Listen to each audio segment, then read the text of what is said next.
प्रत्येक जिल्ह्यातली बातमी वेगवान स्वरूपात पाहणार आहोत। बातमी 36 जिल्ह्यांची या बुलेटिनमध्ये सुरुवात करूया।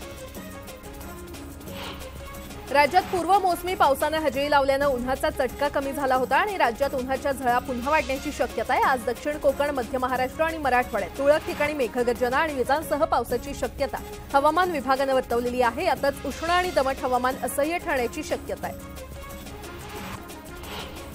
अरबी समुद्रात कमी दाबाचं क्षेत्र निर्माण झालं असून त्याचं चक्रीवादळामध्ये रूपांतर होणार आहे। बिपरजॉय चक्रीवादळाचा महाराष्ट्राला फटका बसणार नसला तरी पुढील 3 दिवस कोकण किनारपट्टीवर ताशी 60 किलोमीटर वेगाने वारे वाहतील। तसंच केरळमध्ये 8 जूनला तर मुंबईमध्ये 16 जूनच्या आसपास मान्सून दाखल होण्याचा अंदाज आहे।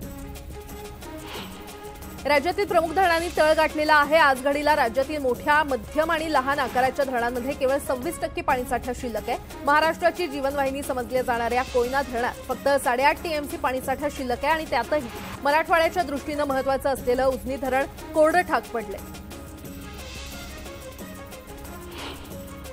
जून महिना सुरू झाला असून यंदा पाऊस लांबला असला तरी कडाक्याच्या उन्हामुळे भाजीपाल्याची आवक घटलेली आहे। परिणामी भाजीपाल्याचे दर वाढायला सुरुवात झालेली आहे। बाहेरगावी गेलेले मुंबईकर परतू लागलेत आणि त्यामुळेच भाज्यांच्या मागणीमध्ये वाढ झाली आहे। 5 ते 10% भाज्यांचे दर वाढायला लागलेले आहेत। आलं पिकाचा विक्रमी दर गेल्या 2 महिन्यांपासून टिकून असल्याने आले उत्पादक शेतकऱ्यांना दिलासा मिळतोय। उत्पादनात झालेली घट आणि बाजारात वाढलेली मागणी यामुळे गेल्या 10 वर्षांच्या तुलनेमध्ये आल्याला यंदा सर्वाधिक दर मिळतोय। पिकाच्या प्रति गाडीमध्ये मालाच्या प्रतवारीनुसार 58 ते 60 हजार रुपये दर मिळतोय। पीएम किसान सन्मान निधीच्या 6,000 ऐवजी आता शेतकऱ्यांना 10,000 रुपये मिळणार आहेत। राज्य सरकारने हा मोठा निर्णय घेतलेला आहे। पंतप्रधान किसान सन्मान निधी योजनेअंतर्गत नोंदणी केलेल्या शेतकऱ्यांनाच या योजनेचा लाभ मिळणार आहे। देशातील बाजारात आज कापसाचे भाव स्थिर दिसले तर कापसाची आवक देखील स्थिर होती। कापसाला आजही सरासरी 7,000 ते 7,600 रुपये भाव मिळालाय। बाजारात सध्या कारली आवक मोठ्या प्रमाणात कमी झालेली आहे। मात्र कारल्याला चांगला उठाव आहे, त्यामुळे कारल्याचे भाव तेजीमध्ये आहेत। देशातील बहुतांश बाजारांमध्ये गव्हाने आता 2,000 रुपयांचा टप्पा पार केलाय। सरकारने यंदा देशातील गहू उत्पादन वाढल्याचा अंदाज दिला, पण व्यापारी आणि प्रक्रिया उद्योगांना हा अंदाज मान्य नाहीये। खुल्या बाजारात दर वाढल्याने सरकारला 343 लाख टन गहू खरेदीचं उद्दिष्ट देखील गाठता आलेलं नाहीये आणि त्यामुळे सध्या गव्हाला प्रति क्विंटल सरासरी 1,900 ते 2,400 रुपयांचा भाव मिळतोय। पाचोरा तालुक्यामध्ये वादळी वाऱ्यासह गारपिटीमुळे वरखेडी शिवारात केळीच्या बागांचं मोठ्या प्रमाणात नुकसान झालं। या मान्सूनपूर्व पावसामुळे केळी उत्पादक शेतकऱ्यांचं लाखोंचं नुकसान झालंय।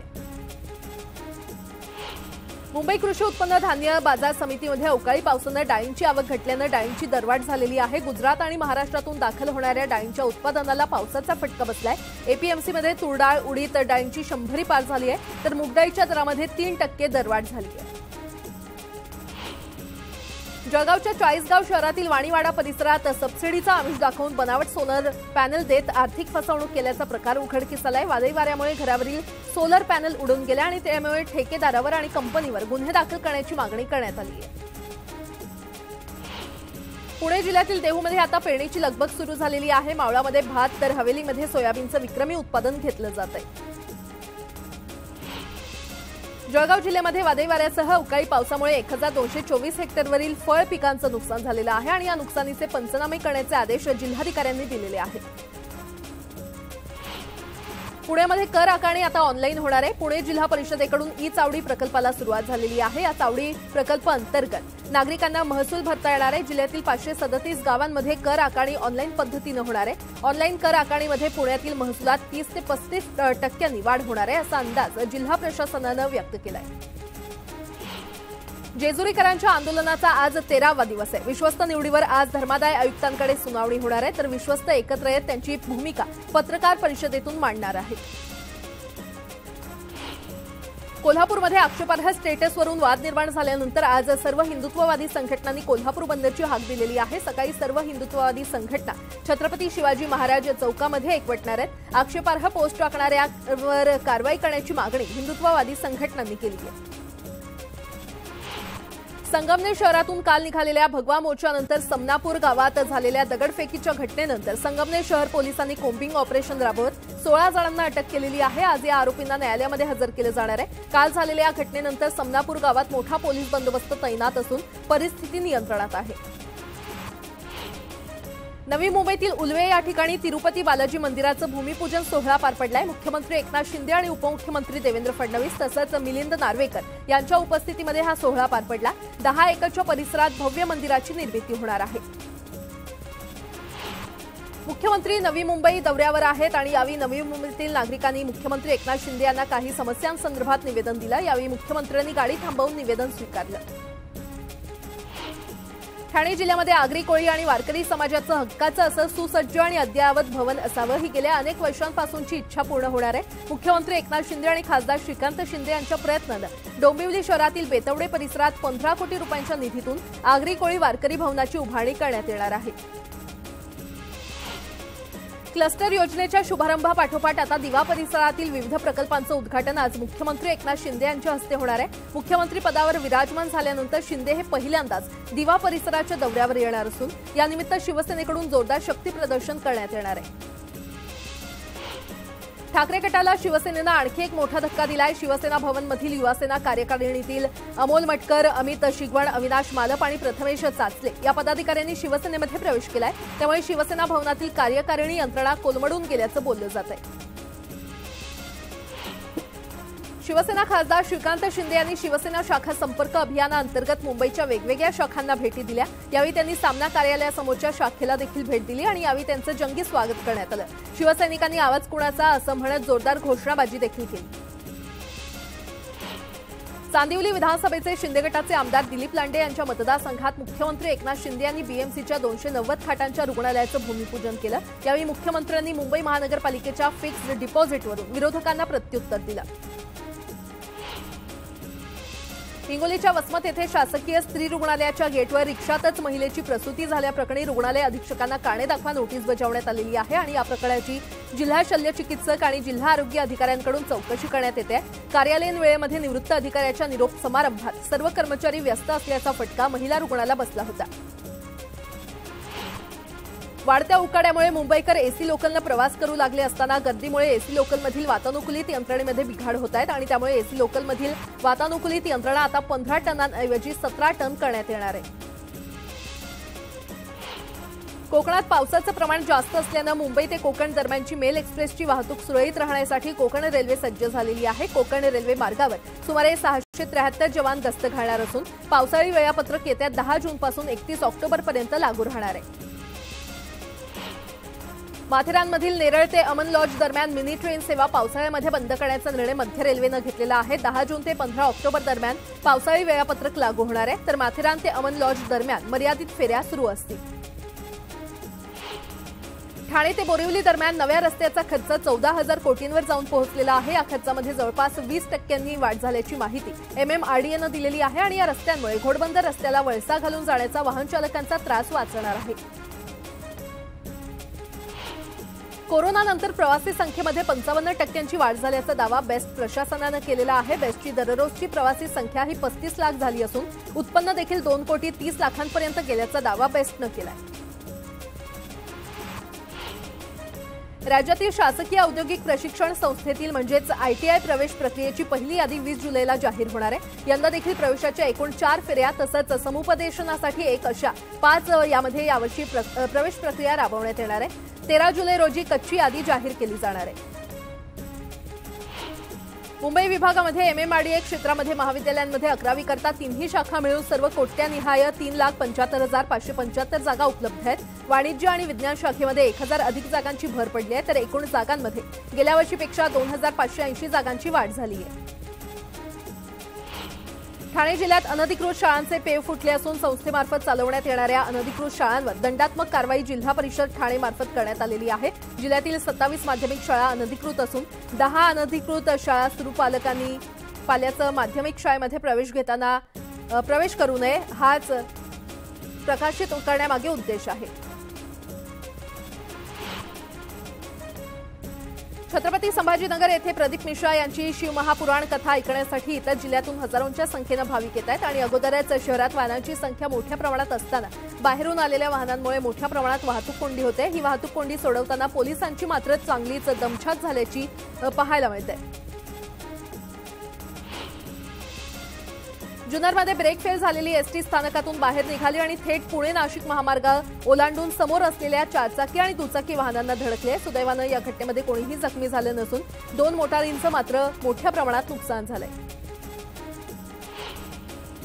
रत्नागिरीच्या दापोली तालुक्यातील धरणामध्ये बेकायदेशीर बांधकाम सुरू असल्यानं धरणाच्या कामाला स्थानिक शेतकऱ्यांनी विरोध केलेला आहे। कुठल्याही प्रकारची परवानगी नसताना धरणातून हजारो ब्रासपेक्षा जास्त मातीचं उत्खनन केलं असून 500 पेक्षा जास्त वाळूचा साठा देखील करण्यात आल्याचं ग्रामस्थांकडून बोललं जात आहे। राज्य परिवहन महामंडळाच्या जळगाव विभागानं मे महिन्यात तब्बल 48 कोटींचं विक्रमी उत्पन्न मिळवलेलं आहे आणि त्यामुळे जळगाव विभागानं राज्यात पहिला क्रमांक पटकावलाय। सर्वाधिक उत्पन्नात जळगाव बरोबरच जालना आणि भंडारा जिल्ह्यांची देखील निवड करण्यात आलेली आहे। राजे लखुजीराव जाधव यांचे ऐतिहासिक गाव अडगाव राजा इथे 13 एकर जमिनीवर भुईकोट किल्ला आणि परकोट भिंत आहे आणि या किल्ल्याच्या आतमध्ये आणि आजूबाजूला गुप्तधनाच्या आशेनं सोनं काढणारी टोळी सक्रिय झालेली आहे। ठिकठिकाणी खड्डे खोदल्यामुळे ऐतिहासिक वास्तूला धोका निर्माण होऊ शकतो आणि यामुळे या परिसरात गुप्तधनाच्या आमिषानं खड्डे खोदणाऱ्या टोळीवर कार्यवाहीची मागणी जिजाऊ भक्त करतायत। जळगाव महापालिकेनं गाळे हस्तांतरण धोरण निश्चित केलेलं आहे। पहिल्या मजल्यावर रेडी रेकनरच्या 15% तर वरच्या मजल्यासाठी 10% रक्कम आकारली जाणार आहे। या धोरणानुसार आतापर्यंत 45 गाळ्यांचं हस्तांतरण झालंय आणि यातून महापालिकेला 82,12,270 रुपयांचा महसूल प्राप्त झालाय। गडचिरोली जिल्ह्यातील एटापल्ली येथे भारत राष्ट्र समितीच्या वतीनं विविध समस्या सोडवण्यासाठी उपविभागीय कार्यालयावर मोर्चा काढण्यात आला। यावेळी मोठ्या संख्येनं नागरिक सहभागी झाले होते। जळगाव जिल्ह्यातील नशिराबाद गावात पाणी प्रश्नाबाबत राष्ट्रवादीच्या वतीनं नगर परिषदेवर घागर मोर्चा काढण्यात आला। तसंच पाणी प्रश्नावर नगर परिषद प्रशासनाचं लक्ष वेधण्यासाठी कार्यकर्त्यांनी घागरी फोडून तीव्र निषेध व्यक्त केला। राज्यातील विजेची वाढती मागणी लक्षात घेऊन राज्य सरकारनं येत्या काळात 13,050 मेगावॅट विजेच्या निर्मितीबाबत 2 कंपन्यांशी सामंजस्य करार करण्यात आलेला आहे। उदंचन जलविद्युत प्रकल्प उभारणीच्या माध्यमातून राज्यात तब्बल 71,000 कोटी रुपयांची गुंतवणूक करणार असून त्यातून 30,000 रोजगार निर्मिती होणार आहे। पुणे ते नाशिक अंतर केवळ 2 तासात पार करता यावं यासाठी महाराष्ट्र राज्य रस्ते विकास महामंडळानं पुणे ते नाशिक औद्योगिक महामार्ग बांधण्याचा निर्णय घेतलाय। या महामार्गाचा सविस्तर आराखडा तयार करण्यासाठी आता सल्लागाराची नियुक्ती करण्यात आलेली आहे। येत्या वर्षभरात जागा निश्चित करण्यासह आराखडा पूर्ण करण्यात येणार आहे। तरुणीवर अत्याचार करून तिची हत्या केल्याप्रकरणी मृत आरोपी ओमप्रकाश कनोजी यावर बलात्कार आणि हत्येचा गुन्हा दाखल करण्यात आला। या आरोपीनं पीडित तरुणीच्या हत्येनंतर रेल्वेखाली उडी मारून आत्महत्या केली। हा आरोपी 18 वर्ष वसतिगृहात सुरक्षा रक्षक म्हणून काम करत होता। संभाजीनगरात एकतर्फी प्रेमातून भाच्यानं मामाच्या मुलीशी लग्नाचा हट्ट धरला। मात्र मुलीला शिकवायचं असल्यानं मामानं स्पष्ट नकार दिला। त्यामुळे भाच्यानं आक्षेपार्ह फोटो सोशल मीडियावर टाकले आणि याप्रकरणी पोलिसात गुन्हा दाखल करण्यात आलाय। अहमदनगर जिल्ह्यातील संगमनेर इथे झालेली दगडफेक पूर्वनियोजित असल्याचा आरोप खासदार सुजय विखे यांनी केलेला आहे। ठराविक जागेवरच दगडफेक कशी होते याबाबत पोलिसांनी चौकशी करावी अशी मागणी देखील त्यांनी केली आहे। अमरावतीच्या कठोरा नाका परिसरात अपघातावरून हाणामारी झाल्याचं समोर आलेलं आहे। हाणामारीचं संपूर्ण दृश्य मोबाईलमध्ये कैद झालंय। अपघाताच्या वादामधून शेतकऱ्याला मारहाण करत 2.5 लाख लुटल्याचा आरोप करण्यात येतोय। नांदुरा येथील शेतकरी अमरावतीतून गावाला जात असताना हा प्रकार घडला। कल्याणमध्ये 2 महिलांमध्ये जोरदार हाणामारी झाल्याचा प्रकार समोर आलेला आहे। ही घटना मोबाईलमध्ये चित्रित झाली असून तो व्हिडिओ सध्या सोशल मीडियावर व्हायरल होतोय। स्थानिक पोलिसांच्या मदतीनंतर महिलांमधील हा वाद निवळला। पुणे शहर परिसरात महापालिका पुणे पोलिसांनी 1400 ठिकाणी सीसीटीव्ही कॅमेरे बसवलेले आहेत। शहरातील ज्या भागात गंभीर गुन्हे घडलेले आहेत तसंच महत्त्वाच्या ठिकाणी अतिरिक्त 2800 सीसीटीव्ही कॅमेरे बसवण्यात येणार आहेत। त्यामुळे शहरातील महत्त्वाच्या परिसरावर पोलिसांची नजर राहील अशी माहिती पोलीस महासंचालक रजनीश सेठ यांनी दिलेली आहे।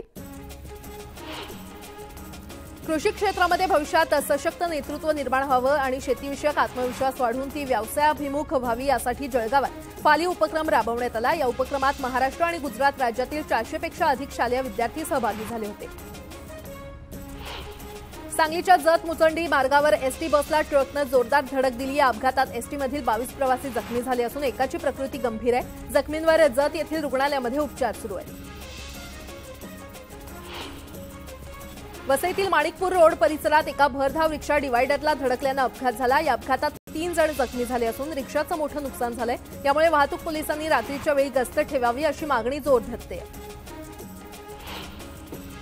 छत्रपती संभाजीनगर शहरातील टीव्ही सेंटर भागामध्ये बर्निंग कारचा थरार पाहायला मिळाला। वर्दईच्या रस्त्यावर अचानक चालत्या कारमधून धूर निघायला लागला आणि हे पाहून चालकाने तात्काळ कारमधून बाहेर धाव घेतल्याने जीवितहानी टळली। आदिशक्ती मुक्ताई पालखी बुलढाण्याच्या चिखली शहरामध्ये दाखल झालेली आहे आणि यावेळी पालखीचं मनोभावे स्वागत करण्यात आलं। पालखीच्या स्वागताला आमदार श्वेता महाले सुद्धा उपस्थित होत्या। जिल्ह्यामध्ये पालखीचा आठवडाभर मुक्काम असून त्यानंतर पालखी पुढील प्रवासासाठी मार्गस्थ होईल। ठाणे टीएमटीच्या ताफ्यामध्ये आणखी 42 बस गाड्या दाखल होणार आहेत। केंद्र शासनाच्या राष्ट्रीय स्वच्छ हवा उपक्रमाअंतर्गत 123 पर्यावरणपूरक विजेवरील बस गाड्या खरेदी करण्यात आलेल्या आहेत। डोंबिवलीमध्ये वाहतूक विभाग आणि उपप्रादेशिक परिवहन विभागाच्या अधिकाऱ्यांनी बेशिस्त वाहन चालकांवर कारवाईचा बडगा उगारलाय। नियम न पाळणाऱ्या 62 बेशिस्त रिक्षा चालक, बाईक आणि कार चालकांवर कारवाई करून पथकाने 1,45,000चा दंड वसूल केला।